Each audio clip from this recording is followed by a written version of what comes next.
ಎಲ್ಲ ಶ್ರಮಜೀವಿ ರೈತರಿಗೆ ವೀರಭದ್ರಯ್ಯ ಫಾರ್ಮ್ಸ್ಗೆ ಸುಸ್ವಾಗತ. ನಾನಿವತ್ತು ಗಂಡು ಹೂವು ಹೆಣ್ಣು ಹೂವು ಏನಕ್ಕೆ ಯಥೇಚ್ಛವಾಗಿ ಬರುತ್ತೆ ಅನ್ನೋದ್ರ ಬಗ್ಗೆ ಮಾತಾಡ್ತೀನಿ. ಹೆಣ್ಣು ಹೂವು ಹೆಚ್ಚಿಗೆ ಎರಡು ಸಮತೋಲನವಾಗಿ ಬರಬೇಕು ನಮಗೆ. ಹೆಣ್ಣು ಹೂವು ಹೆಚ್ಚಿಗೆ ಬಂದುಬಿಟ್ಟು ಗಂಡು ಹೂವು ಬರದೇ ಇದ್ದರೂ ಸಹ ತೊಂದರೆ, ಗಂಡು ಹೂವು ಹೆಚ್ಚಿಗೆ ಬಂದು ಹೆಣ್ಣು ಹೂವು ಹೆಚ್ಚಿಗೆ ಬರದೇ ಇದ್ದರೂ ಸಹ ತೊಂದರೆ ಆಗುತ್ತೆ. ಸೊ ಇತ್ತೀಚಿನ ದಿನಗಳಲ್ಲಿ ಎಲ್ರಿಗೂ ತುಂಬ ತೊಂದರೆ ಕೊಡ್ತಾ ಇರೋದು ಅಂದರೆ ಗಂಡು ಹೂವಿನ ಸಂಖ್ಯೆ ಜಾಸ್ತಿ ಬರ್ತಾ ಇರೋದು. ಈ ವರ್ಷ ಅಂತೂ ಪ್ರತಿಯೊಬ್ಬರು ಕೂಡ ನಮ್ಮ ಪ್ಲಾಟಲ್ಲಿ ಫುಲ್ ಗಂಡು ಹೂವು ಬಂದುಬಿಟ್ಟಿದೆ, ಹೆಣ್ಣು ಹೂವು ಬಂದಿಲ್ಲ ಅಂತ ಹೇಳ್ತಿದ್ದಾರೆ. ನಾನು ಇದಕ್ಕೆ ನನಗೂ ಎಕ್ಸಾಕ್ಟಾಗಿ ಆನ್ಸರ್ ಗೊತ್ತಿಲ್ಲ, ಯಾಕಂದರೆ ನಾನು ಹೊಸ ರೈತ.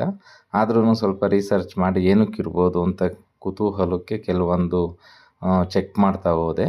ಆವಾಗ ನನಗೊಂದು ವಿಷಯ ಹೊಳಿತು. ಏನಪ್ಪ ಅಂತ ಅಂದರೆ, ಇವಾಗ ನಾವೆಲ್ಲ ಏನು ಮಾಡ್ತೀವಿ, ಡ್ರೈ ಮಾಡೋದು ಮೇಯ್ನ್. ನಾವು ಬೆಳೆಗೆ ಬಿಡೋದಕ್ಕೆ ಮುಂಚೆ ಡ್ರೈ ಮಾಡ್ತೀವಿ. ಅದನ್ನು ಎಲ್ಲರೂ ಜನರಲ್ಲಾಗಿ ಅವ್ರು 3 ತಿಂಗಳು ಮಾಡ್ತಾರೆ, ಇವರು 2.5 ತಿಂಗಳು ಮಾಡ್ತಾರೆ, ನಾವು 2.5 ತಿಂಗಳು ಡ್ರೈ ಮಾಡಿಬಿಡೋಣ ಅಂತೇಳ್ಬಿಟ್ಟು ಫುಲ್ ಡ್ರೈ ಮಾಡಿಬಿಡ್ತಾರೆ. ಅವಾಗ ಏನಾಗುತ್ತೆ, ನಾವು ನಮ್ಮ ಹೊಲದ ಮಣ್ಣಿನ ಗುಣಲಕ್ಷಣಗಳನ್ನು ನೋಡಿಕೊಂಡು ಡ್ರೈ ಮಾಡಬೇಕು. ನೀರಾವರಿನವ್ರು ಯಾರೋ 3 ತಿಂಗಳು ಡ್ರೈ ಮಾಡಿಬಿಟ್ರು, 2 ತಿಂಗಳು ಡ್ರೈ ಮಾಡಿಬಿಟ್ರು ಅಂತ ನಾವು ದಿನ್ನೇ ಹೊಲದಲ್ಲಿ ಮರಳು ಮಿಶ್ರಿತ ಮಣ್ಣಿರೋ ನೆಲದಲ್ಲಿ 2 ತಿಂಗಳು ನೀರು ಕೊಡದಿದ್ರೆ ಗಿಡ ಒಳಗಡೆ ಇರೋ ಪೋಷಕಾಂಶಗಳೆಲ್ಲ ಸತ್ತೋಗ್ಬಿಟ್ಟಿರುತ್ತೆ. ಆವಾಗ ಪೋಷಕಾಂಶಗಳ ಕೊರತೆ ಜಾಸ್ತಿ ಆದಾಗ ಏನಾಗುತ್ತೆ, ಗಿಡ ಒಂದು ಸಡನ್ನಾಗಿ ನಾವು ತುಂಬ 1 kg ಗೊಬ್ಬರ ಅದು ಇದು ಎಲ್ಲ ಹಾಕ್ಬಿಟ್ಟು ನೀರು ಕೊಟ್ಟ ತಕ್ಷಣ ಏನಾಗುತ್ತೆ, ಗಂಡು ಹೂವು ಜಾಸ್ತಿ ಬರೋಕ್ಕೆ ಸ್ಟಾರ್ಟ್ ಆಗುತ್ತೆ. ಆದ್ದರಿಂದ ನಾವು ಡ್ರೈ ನಮ್ಮ ಹೊಲದಲ್ಲಿ ಎಷ್ಟು ದಿವಸಕ್ಕೆ 50% ಎಲೆಗಳು ಉದುರುತ್ತೆ ಡ್ರೈ ನೀರು ಕೊಡದೇ ಇದ್ದರೆ, ಅದನ್ನು ನಾವು ಚೆಕ್ ಮಾಡಿಬಿಟ್ಟು ಅದ್ರ ಪ್ರಕಾರ ನಾವು ಡ್ರೈ ಮಾಡಬೇಕು 1 ಮಂತು. ಈಗ ಅದು ಮತ್ತು ಗಿಡಗಳು ಆಯಸ್ಸು ಕೂಡ ಏಜು ಎಷ್ಟು ಅಂತ ಕೌಂಟ್ ಆಗುತ್ತೆ. 2 ವರ್ಷದ ಗಿಡ ಆದರೆ ಜಾಸ್ತಿ ಡ್ರೈ ಮಾಡಬಾರ್ದು, ಅವಿನ್ನೂ ಚಿಕ್ಕ ಎಳೆ ಗಿಡ.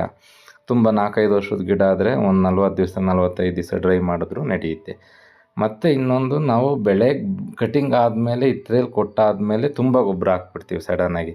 ಅದು ಡೈಲ್ಯೂಟ್ ಆಗೋಕ್ಕೆ ಇನ್ನೂ 2-3 ಮಂತ್ಸ್ ಬೇಕಾಗುತ್ತೆ. ನಾವು ಜುಲೈಯಲ್ಲಿ ನಮ್ಮ ಬೆಳೆ ಮುಗೀತು ಅಂದರೆ ಮತ್ತೆ ಆಗಸ್ಟಲ್ಲಿ ಒಂದು ಸತಿ 1/4 kg ಗೊಬ್ಬರ ಕೊಡಿ. ಆಮೇಲೆ ನವಂಬರ್ ಅಥವಾ ಡಿಸೆಂಬರಲ್ಲಿ ಕಟಿಂಗ್ ಮಾಡಿದಾಗ ನಿಮ್ಗೆ ಹೆಂಗೆ ಬೇಕೋ ಹಂಗೆ ಗೊಬ್ಬರ ಕೊಟ್ಕೊಳ್ಳಿ. ಈ ಥರ ಮಾಡಿದ್ರೆ ಹೆಣ್ಣು ಸಂಖ್ಯೆ ಹೆಚ್ಚಿಗೆ ಬರ್ಬೋದು. ಧನ್ಯವಾದಗಳು.